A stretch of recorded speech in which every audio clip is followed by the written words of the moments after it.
আসসালামু আলাইকুম। দেশ এবং দেশের বাইরে থেকে যারা আমার ভিডিওটি দেখছেন সকলকে আন্তরিক শুভেচ্ছা এবং অভিনন্দন। ভিউয়ার্স, যারা আমার প্রজেক্ট সম্পর্কে জানতে চান বা আমার অগ্রগতি সম্পর্কে জানেন, তো সকলের জন্য আমি একটি বিষয় আজকে তুলে ধরছি। যারা আমার এই ভিডিওটি দেখবেন তারা অবশ্যই আমাকে সাজেস্ট করবেন, কেননা আমি চাচ্ছি সকলের পরামর্শে আমি এমন একটা কাজ করতে চাই যেন আমাকে কম খরচে একটা ভালো একটা আইডিয়া আমি পেয়ে যাই। সেই হিসাবেই কিন্তু আপনাদের কাছে আমার এই চাওয়া এবং এই ভিডিওটি। আসলে প্রথমেই বলে রাখি যে আসলে আমি একটু নিচে নেমে আপনাদের বিষয়টি বুঝিয়ে বলি, তাহলে হয়তো বুঝতে পারবেন। আমার এই পাটা দেখতে পাচ্ছেন, পাটা আসলে ওই দিক থেকে বাঁধা কমপ্লিট হয়ে গেছে। আর এই দিকে যে আমি যে অংশটা নেমে এখন ভিডিও করে দেখাচ্ছি, এটা হচ্ছে অন্য একটি বিল এবং এটি হচ্ছে মালিকানা আরেকজনের। তো আমার বিলটি যখন ওইদিকে বাধাই করা হয় তখন কিন্তু ওনার সাথে কথা হয় যে এই সাইডের যে বিষয়টা আছে সেটা উনি একটু বাধাই করে দেবে। অথচ উনি ভেকু নিয়ে এসে ইয়া দিয়ে ভেকু নিয়ে এসে ওনার যে কাজ এতটুক এই পরিমাণে করে রেখে দিছে, বাকিটুক উনি করবে না বলে আমাদেরকে পরিষ্কার জানিয়ে দেয় এবং এটা আমাদেরকে এখন করে নিতে হবে। দেখেন, ওইদিকে আমি মাছ চাষ করবো, এদিকে ইনি মাছ চাষ করবে, অথচ এই গড়টা মেরামতের জন্য আসলে তার কোনো উদ্যোগই নেই এবং সে সরাসরি জানিয়ে দিল যে আসলে সে এটা করতে পারবে না। আসলে মানবতা আজকে কোথাও নেই। আসলে মুখে অনেকে বললেও, আমরা বললেও আসলে আমাদের কারো মধ্যেই মানবতা নেই। কেননা এটাও তার নৈতিক দায়িত্ব এবং এই বার্তা দেওয়াও তার জরুরি দরকার। কেননা সে কেন আমার উপর ডিপেন্ডেন্ট হবে? তার মানে তার উদ্দেশ্যে অবশ্যই কোনো না কোনো গাফিলতি আছে। যাই হোক, আমি সেদিকে না বাড়াই। আমি আপনাদের কাছে যে পরামর্শটি চাচ্ছি সেটি হচ্ছে,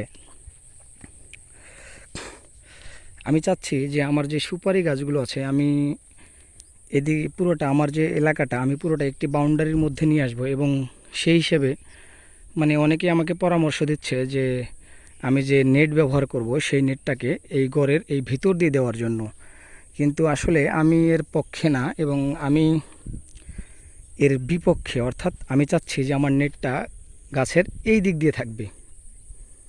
এই দিক দিয়ে থাকলে আমার কি লাভ, লস, তো সেটা নিয়ে এটা আমার যুক্তি আমি আপনাদের সামনে একটু তুলে ধরি, তাহলে হয়তো আপনাদেরও মন্তব্য করতে সুবিধা হবে। সেটা হচ্ছে, ইনি যেহেতু সাব জানিয়ে দিয়েছে যে সে এখানে কোনো মাটি ফেলতে পারবে না, এটা সব কিছু আমাকে করতে হবে।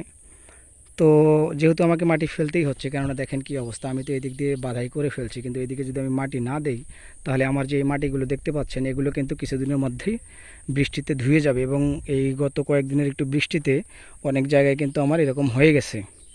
তো আমি যদি অতি দ্রুত এই কাজটা না করে নেই তাহলে কিন্তু আমি আর একটা ঝামেলায় পড়ে যাব এবং এজন্যই মূলত কিন্তু আমার এই ভিডিওটি এবং আপনাদের সাথে একটি পরামর্শ করতে চাই। সেটি হচ্ছে, আমি যদি গাছের এই দিক দিয়ে নেটটা দেই, সেক্ষেত্রে আমার কিন্তু এই যে জায়গাটা আছে এই দিক দিয়ে আমি দিতে যাচ্ছি, সেক্ষেত্রে আমার এদিকে প্লাস একটা কর প্লাস বা এক হাত হবে তখন টোটালি। কিন্তু দেখেন এই যে সুপারি গাছ, তখন আমি নেটটা কিন্তু এই বরাবর দিতে পারবো এবং এই বরাবর দিলে তখন আমি এই সুপারি গাছের বাইরেও যে কোনো শাকসবজি বা যে কোনো একটি করে এই জায়গাটাকে আমি ব্যবহার করতে পারবো।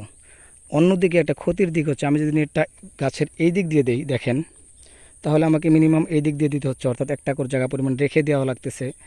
কারণ আমি তো আর এখান দিয়ে গর্ত করতে পারছি না, কারণ আমার নেটটা এমনভাবে দিতে হবে যেন বড় ধরনের কোনো বন্যাও হয় তখন যেন আমাকে নতুন করে আর এই নেটটিকে দেওয়া না লাগে। সেক্ষেত্রে যেন এই দেওয়াতেই যেন আমি নিশ্চিন্তে থাকতে পারি।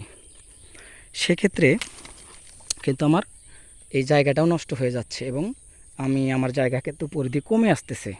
কেননা আমার যে টোটাল এলাকাটা, টোটাল যে এরিয়াটা, তো এটা যদি 1 একর প্লাস জায়গা কমে আসে টোটাল, সেটা কিন্তু অনেক হিউজ পরিমাণ জায়গায় দাঁড়ায় এবং আর আমার যদি ওইদিকে নেটটা ওইদিকে দেওয়াতে 1 একর পরিমাণ জায়গা বাড়ে, তাতে কিন্তু দেখতে পাচ্ছেন যে এই বিশাল জায়গায় আমি কিন্তু অনেকগুলো গাছ লাগাতে পারবো।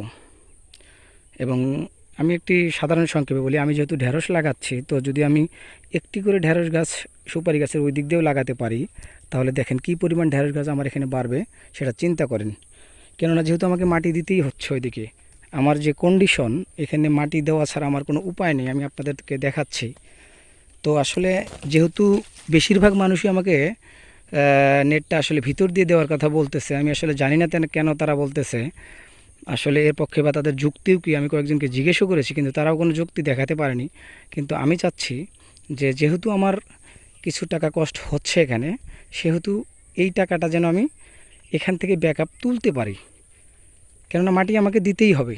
অতএব আমি যদি মাটিটা দেই, সেই মাটিটাকে যেন আমি ব্যবহার করে এখানে যেন এই খরচটা অন্তত তুলতে পারি, সেভাবে আমাকে কাজ করতে হবে। কেননা আমাকে প্রত্যেকটা খরচ করার আগে অবশ্যই আমি মনে করি আমাকে চিন্তা করতে হবে যে এই খরচটা থেকে আমি কি পরিমাণ